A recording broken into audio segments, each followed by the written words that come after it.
શું થયું? ચમ આવડે થોડી ના આવ્યો? એટલે સરપંચ આજ તો પેલા ચેકિંગ વાળા સાહેબ આવે રવર રાખજો. એવું છે એમને? તું તાર જા, હું બધું તો જોઈ લઈશ. સારું તાર સરપંચ. એટલે મારું બેટું, મારે ચેકિંગ વાળા સાહેબ આવે છે. મેં તો કોઈનું ગામમાં કોઈ સારું કર્યું નહીં. મારે કોઈ કરવું પડશે, પણ કશું વધુ નહીં. મારા જોડે મોડા છે, હીરો મારું કામ કરશે.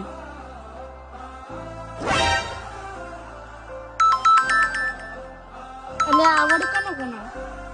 એટલે આ તો સરપંચ નો હોય.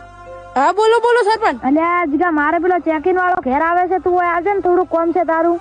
એવું છે એમ ને? હારું ઉડે તાર હું હાલ જ આવું. એટલે આ સરપંચ ને કાટું થશે ને, મારે જવું પડશે. આ જીગા હોય બે બે. તો સરપંચ કશું વધો નહીં, તમે મને સમજાવી દો મારે શું કરવાનું ખાલી. એટલે આ જીગા, તનજી ને ખબર પેલો ચેકિંગ વાળો આવવાનો છે. ચેકિંગ વાળો આવે ને તો તાર ખાલી હા હા કહેવાનું. હું તાર 5-25 નાખી દઈશ. સારું સારું સરપંચ, તો કશું વધો નહીં. જોઈ લે, તારમાં પૈસા આવી ગયા. સરપંચ ઉભારો જોઈ લઉં. આવી જાઓ. એટલે આ જીગા, જો પેલા સાહેબ આવ્યા ને હંગાત બે મોણા છે.